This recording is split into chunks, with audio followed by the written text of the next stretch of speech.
There are rooms in palaces that the public never sees. Rooms where grief is kept locked, where the past isn't displayed, it's hidden. The guard wasn't supposed to be in that corridor. Not at that hour. Not during a private family weekend, but he heard something, a sound that didn't belong. When he opened the door to the trophy room, he found Princess Charlotte. On the floor she wasn't hurt, but she was holding something. Something that hadn't been touched in years. And when she looked up at him, her face wet with tears, he realized some things in the royal family aren't just protected, they're buried. He didn't move at first, just stood there in the doorway, one hand still on the handle, the other at his side. The trophy room was dim. Heavy curtains kept most of the light out. Dust hung in the air like it had been disturbed for the first time in months. Princess Charlotte sat near the far corner, her back against a cabinet. Her knees were pulled up to her chest. Her face was streaked with tears, but she wasn't making a sound anymore. That's what unsettled him most. The silence. He'd heard her from the corridor, soft, broken sobs that didn't match the usual rhythm of the palace. He'd thought maybe someone was injured, maybe lost out, but now, standing there, watching her, he understood.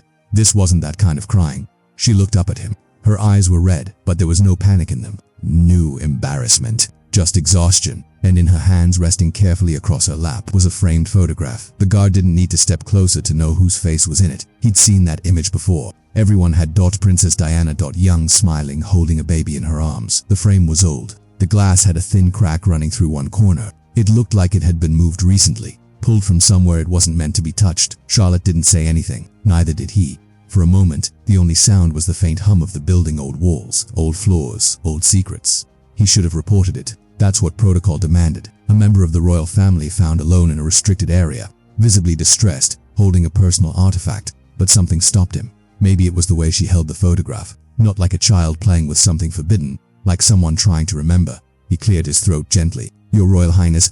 She blinked. Her fingers tightened slightly on the frame.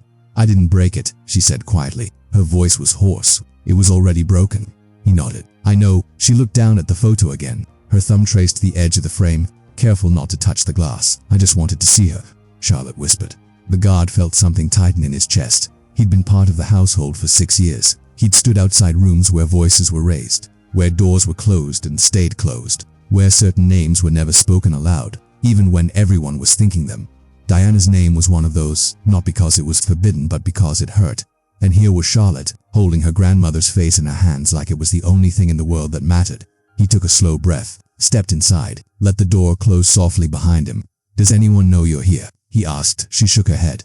"How long have you been here?" She didn't answer, just kept looking at the photograph. He glanced around the room. Shelves lined the walls, filled with trophies, plaques, framed commendations. Most of them were from decades ago. Some had names he recognized, others didn't. This wasn't a room people visited, it was a room where things were stored, forgotten, locked away, and somehow, Charlotte had found it. "If you're still listening, thank you. I know these stories aren't easy. If they mean something to you, a subscription helps us keep telling them. No pressure. Just, thank you." The guard crouched down slowly, keeping his distance. "Your Royal Highness," he said again, quieter this time. "We should get you back." Charlotte didn't move. "I found a letter," she said. His stomach dropped. "What?" She reached into her pocket and pulled out a folded piece of paper. It was old, yellowed at the edges. The creases looked like they'd been opened and closed many times. "It was in the back of the cabinet," she said, "behind the photograph." The guard stared at the letter. He didn't want to ask, but he had to. "What does it say?" Charlotte looked up at him. Her eyes were filled with something he couldn't name, not sadness, not anger, something deeper. "It's from her," she whispered. And in that moment, the guard realized this wasn't just a child missing her grandmother. This was something else, something that had been. Wait, an asterisk. The letter was still folded in Charlotte's hand. She hadn't opened it all the way, just enough to see the handwriting, looped, elegant, unmistakable. The guard had seen Diana's handwriting before, in archived documents, in photographs of old thank you notes displayed in exhibitions. But this wasn't part of any exhibition. This was private, hidden. Charlotte's fingers trembled slightly as she held it. "I wasn't supposed to find this, was I?" The guard didn't answer right away. He looked at the cabinet behind her. The door was still ajar. Inside, he could see stacks of old frames, boxes, folded fabrics, things that had been packed away carefully, deliberately, things that weren't meant to be seen. "No," he said quietly. "I don't think you were." She nodded slowly, like she'd already known. "But I did." The guard shifted his weight. His training told him to take the letter, to report this immediately, to remove Charlotte from the room and seal it off, until someone higher up decided what to do. But his instinct told him something different. He'd seen the way she looked at that photograph, like she was searching for something, like she needed something. "Have you read it?" he asked. Charlotte shook her head. "Not all of it. I got scared." Scared of what? She looked down at the letter again. Her voice dropped to almost a whisper. Scared it might say something I can't unhear. The guard understood that. There were things in this palace and this family that once known couldn't be unknown. Words that changed everything. He glanced toward the door. The corridor outside was still quiet. No footsteps. No voices. They had time. Not much. But enough. Do you want to read it? He asked. Charlotte hesitated. Her thumb brushed over the edge of the paper. I don't know. She looked up at him, and for the first time, he saw how young she really was. Not a princess, just a child. A child holding her grandmother's words in her hands.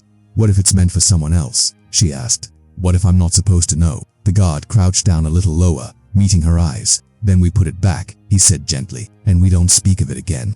Charlotte stared at him for a long moment. Then, slowly, she unfolded the letter. Her hands shook as she smoothed it out across her lap. The guard didn't move, didn't breathe. He couldn't see the words from where he stood, but he watched Charlotte's face as she read them, and he saw that the exact moment everything changed. Her eyes widened, her lips parted, her breath caught. Oh, my God, she whispered. The guard's pulse quickened. What does it say? Charlotte didn't answer. She just kept reading, her eyes moving faster now, her expression shifting from shock to confusion to something close to anger. When she finally looked up, her face was pale. It's addressed to William, she said. The guard felt the air leave the room. Your father, she nodded. It says, for William when he's old enough to understand. The guard's mind raced. A letter from Diana to her son, hidden in a locked room, never delivered. Why? Charlotte's voice was barely audible now. She wrote this before she died. The guard closed his eyes. He'd known, of course. Everyone knew. Diana's death had shaken the world. But standing here now, looking at her granddaughter holding her final words, it felt different. It felt real. Does it say why it was never given to him? The guard asked carefully. Charlotte's jaw tightened. She looked back down at the letter. She says she tried to make sure he'd get it. She says she left instructions. She trusted someone till her voice broke off. The guard stepped closer. To what? Charlotte looked up at him, her eyes wet again.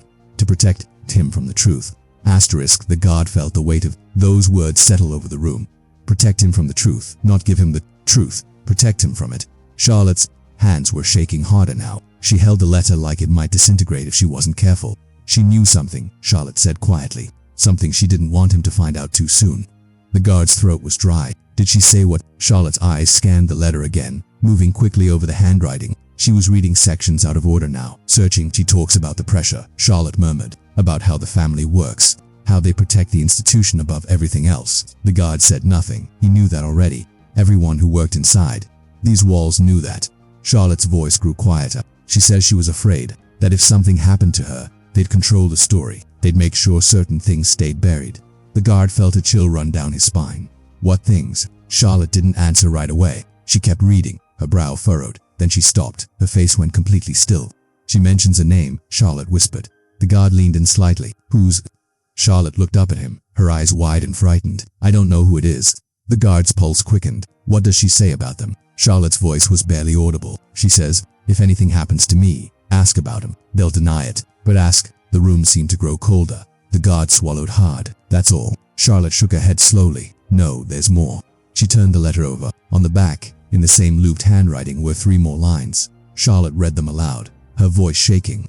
They'll tell you it was an accident. They'll tell you I was reckless. But William, you must know, I was careful. I was always careful. The guard felt his chest tighten. He'd heard the theories. Everyone had whispers that never fully disappeared. Questions that were never fully answered. But this wasn't a theory. This was Diana in her own hand, saying she was careful. Charlotte's voice cracked. She didn't think it was an accident.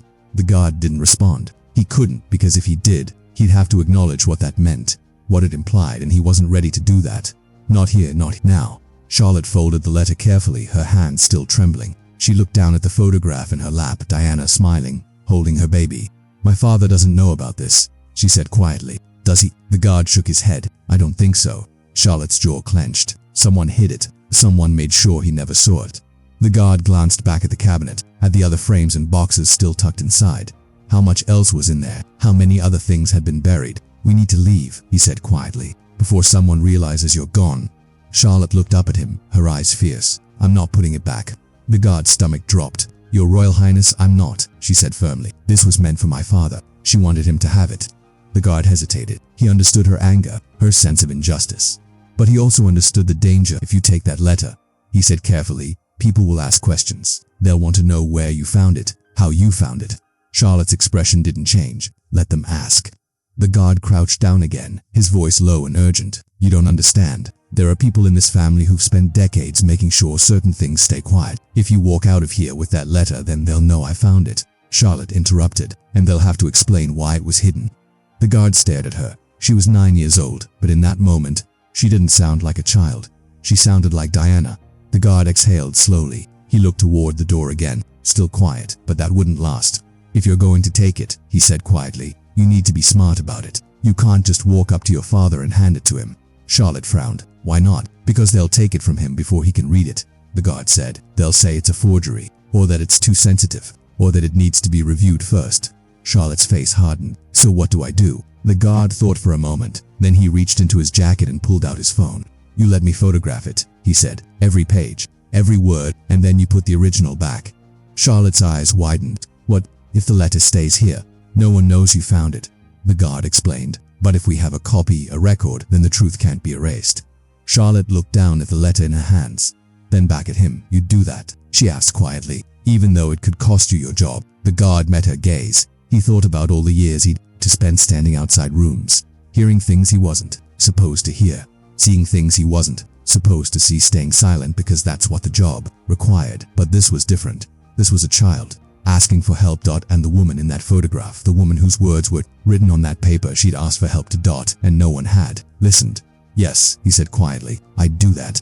Charlotte studied his face for a long moment. Then she nodded and handed him the letter. The guard's hands were steadier than he expected. He laid the letter flat on the floor, smoothing out the creases as gently as he could. The paper was fragile, old. He could feel the weight of the years in it. Charlotte knelt beside him, watching closely. He raised his phone and took the first photograph. The camera clicked softly, then another. He made sure every word was visible, every line clear. Front and back, no shadows, no blur. When he was finished, he checked the images twice. Then he handed the letter back to Charlotte. She held it carefully, her eyes moving over the handwriting one last time. What if someone finds out you have these photos? She asked quietly. The guard slipped his phone back into his pocket. Then I'll deal with it. Charlotte looked up at him. They'll fire you maybe, or worse. He didn't disagree, but he also didn't regret it.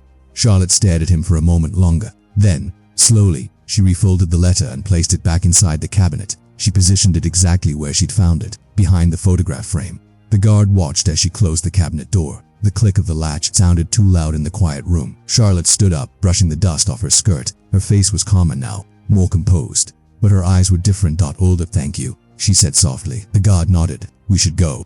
He moved toward the door, listening for sounds in the corridor outside. Still nothing. Charlotte picked up the framed photograph of Diana and held it for a moment longer. Then she set it down gently on one of the shelves, not hidden, just resting. She turned and followed the guard to the door. He opened it slowly, checking the hallway empty. They stepped out together. The guard closed the door behind them, and the lock clicked back into place. For a moment, neither of them moved, just stood there in the dim corridor, the weight of what had just happened pressing down on them. Charlotte looked up at him. What happens now? The guard didn't have an answer. Not yet, but he knew one thing. That letter, those words, they weren't going to stay buried. Not anymore. Now, he said quietly, you go back to your family. You act like nothing happened. And when the time is right, he paused. Charlotte waited. When the time is right, he continued, we make sure your father sees what his mother wanted him to know. Charlotte nodded slowly. Then, without another word, she turned and walked down the corridor. The guard watched her go. Her footsteps were soft, careful, like she was already learning how to move through this world without being the scene when she disappeared around the corner. The guard let out a long breath. He pulled out his phone and looked at the photographs again. Handwriting filled the screen, her words, her warning. He thought about what would happen if these images ever surfaced. The questions, the investigations, the denials, asterisk. But he also thought about Charlotte's face when she'd read that letter, the way she'd looked at him and said, this was meant for my father. He knew he couldn't let it stay hidden, not anymore. He put the phone away and started walking back toward his post. Back to the routine, but something had shifted. Something he couldn't undo. And as he walked through those quiet, empty halls, he wondered how long it would be before someone realized, before someone asked the wrong question, before the silence broke. Because it would break. It always did. 3 days passed. The guard didn't speak to Charlotte. Again, he saw her once, from a distance, walking with her family through the palace gardens. She looked calm, composed, like nothing had happened, but he knew better. He kept the photographs on his phone, buried in a folder labeled with a date no one would think to check. He told no one. Not his colleagues, not his supervisor, not even his wife. because the moment he spoke about it, the moment anyone else knew, it would be out of his control, and he wasn't ready for that. Yet he needed to think, to plan, to figure out how to get those words to William without destroying everything in the process. But on the fourth day, something changed. He was standing outside one of the private sitting rooms, his usual post, when he heard voices inside. Two people. One of them was a senior aide, a man who'd been with the family for decades, someone who knew where the bodies were, buried, literally and figuratively. The other voice was harder to place at first. Then, the guard recognized it. Prince William.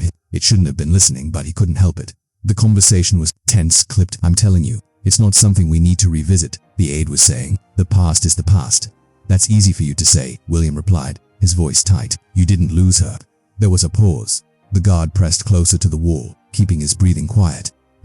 "Your Royal Highness," the aide said carefully. "I understand your grief. I do, but there are certain narratives that don't serve anyone. Not you, not your children, not the institution."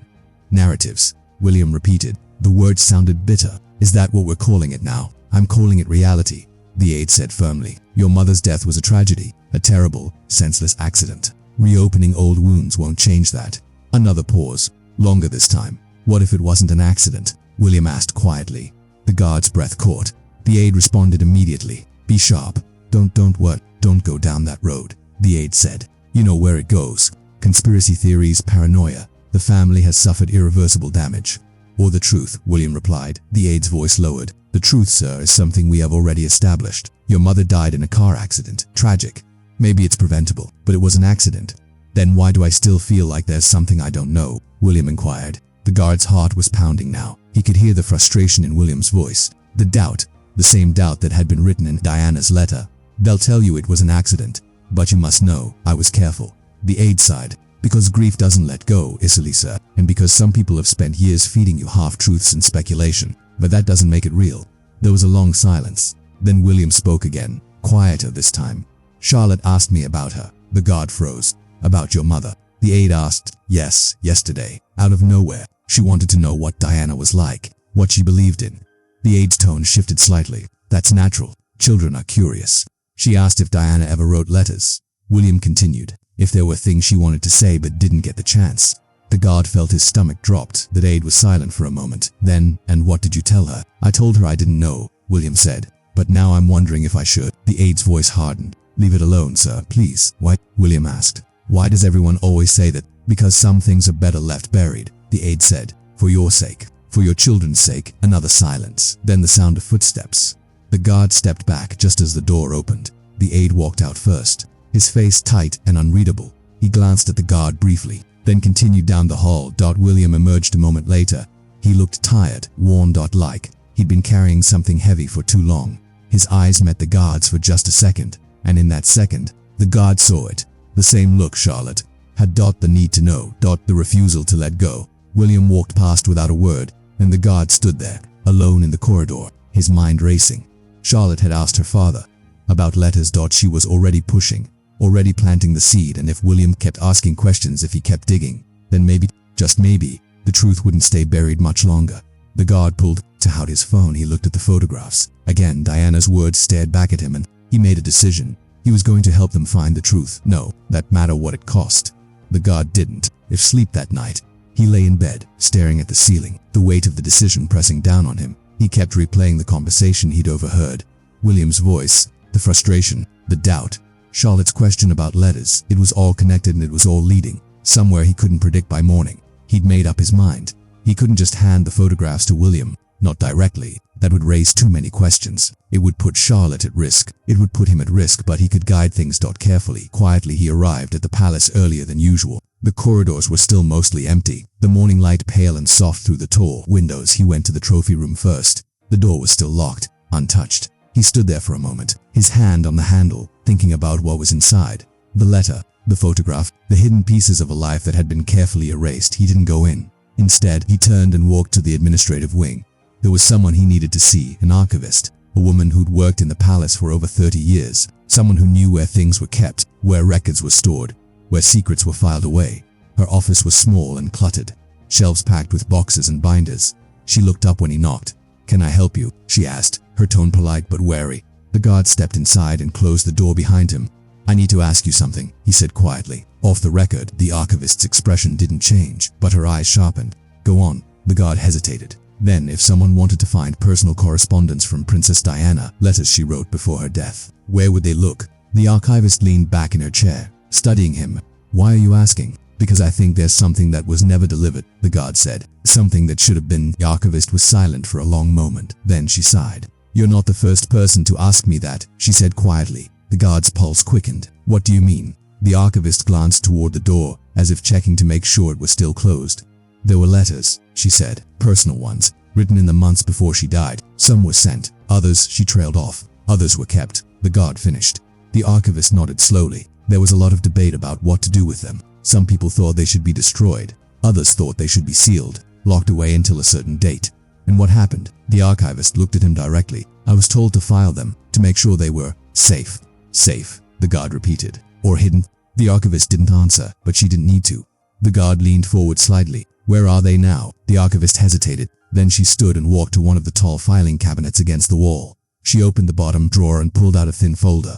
She didn't hand it to him, just held it. These are the records of what was archived, she said quietly. Descriptions, dates, locations. The guard stared at the folder. Can I see it? The archivist looked at him for a long moment. Then she set the folder on the desk. You didn't get this from me, she said. The guard nodded. He opened the folder carefully.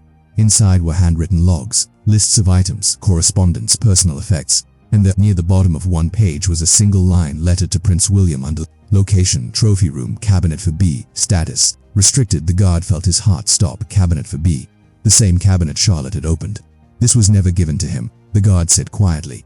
The archivist shook her head. No, why? The archivist looked away. Because someone decided it was better that way.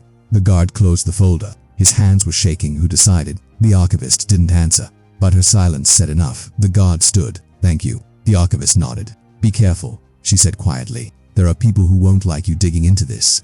The guard met her eyes. I know. He left the office and walked back through the corridors. His mind was racing. The letter had been logged, filed, hidden. Not destroyed, just kept out of reach. And now Charlotte, where had found it. And now William was asking questions. And now the guard had proof. He pulled out his phone and looked at the photographs again. Then he made a decision. He was going to send them to William. Not directly, but through someone William trusted. Someone who wouldn't bury them. Someone who would make sure they reached him. As the guard walked through those quiet halls, past the paintings and the portraits and the carefully curated history, he knew this was the beginning of the end. The silence was breaking and there was no stopping it now.